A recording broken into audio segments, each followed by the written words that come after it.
Hi guys, today I am going to be talking about Uncut Gems. This is Adam Sandler's most recent crime drama thriller. It actually came out December of 2019 in the theaters. I did not get a chance to see it in the theaters, and it had been on demand last couple months, and then finally it came out yesterday, Monday, May 25th, on Netflix. So you can watch it for free with your Netflix subscription.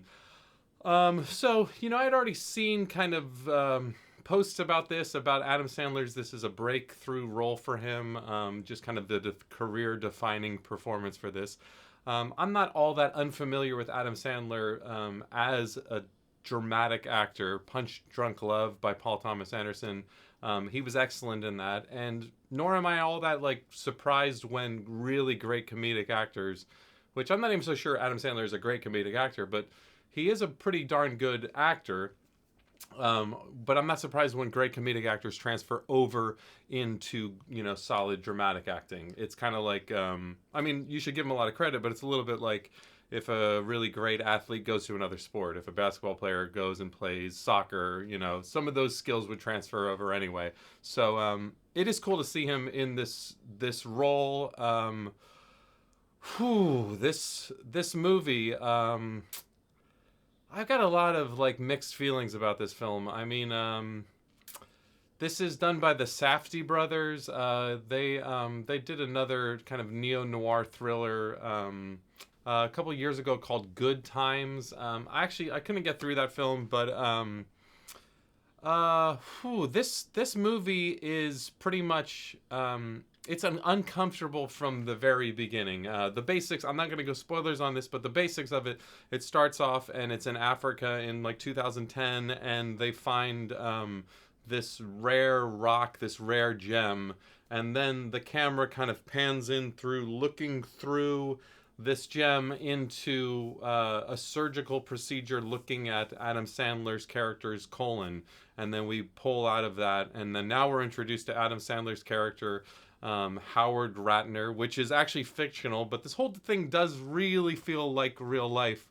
And I live in New York City, and I know the Diamond District. I've walked around the Diamond District, so it does really have a feeling of a slice of life of New York City in this like terrible way. So we're introduced to him. He seems to be a gambling addict, and he's hustling and selling these gems and these rare diamonds.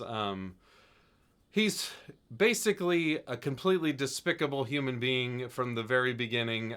He's talking, and his irritating voice just rattles on and on throughout this film. We're basically seeing he's got a gambling problem. He doesn't have a drug addiction problem, which would make a little bit more sense that he's maybe a coke addict, but we don't really get to see him doing that.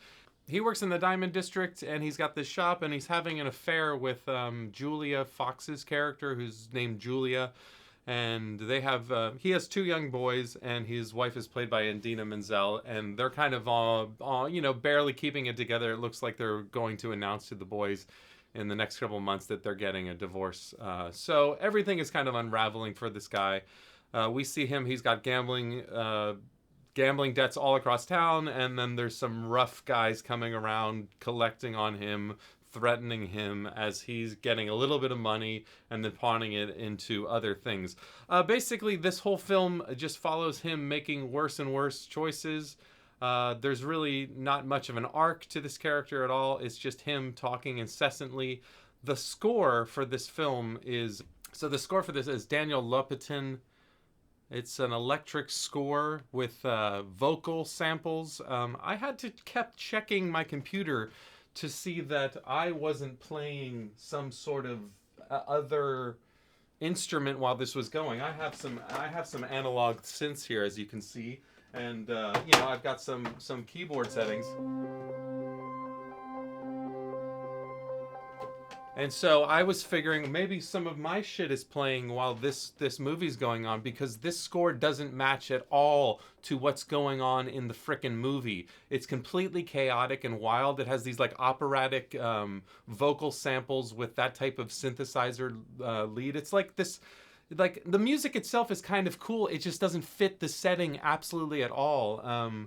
So it's more chaotic, which, in some ways, as I was thinking, sometimes films, when they really irritate you, Denis Villeneuve, who I'm a big fan of, the director, he talks about he likes films that intellectually, um, they intellectually kind of get under your skin. Which actually, that film Under Your Skin was a film that I had seen that made me like very uncomfortable, and I kind of later began to like it. Nocturnal Animals was another one, but Denis Villeneuve had talked about he likes films that intellectually challenge you, and then you have to think about them.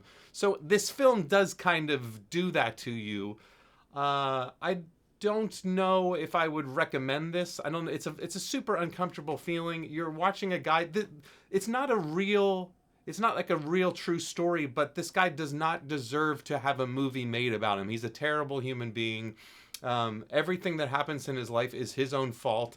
He even if he has a moment where he kind of recognizes that, he makes no positive choices toward that. So it's completely breaking all of the rules of the typical kind of journey of a protagonist, which I'm not really against that. I'm not against breaking conventions, but this film is just like such a chaotic mess of that. And back to the score. The score is so distracting in this movie that I'm pulled out of it. So I'm aware of the score, and that could just be me kind of knowing music, and as a filmmaker that could be me. But it has this, so it has this electronic score. Now, I love electronic scores. I like Cliff Martinez, who had done basically all of Nicholas Winding Refn's films. He did Drive, he did Neon Demon, he did Only God Forgives. He's an incredible film score, electronic, and that kind of brings in that mood in certain things.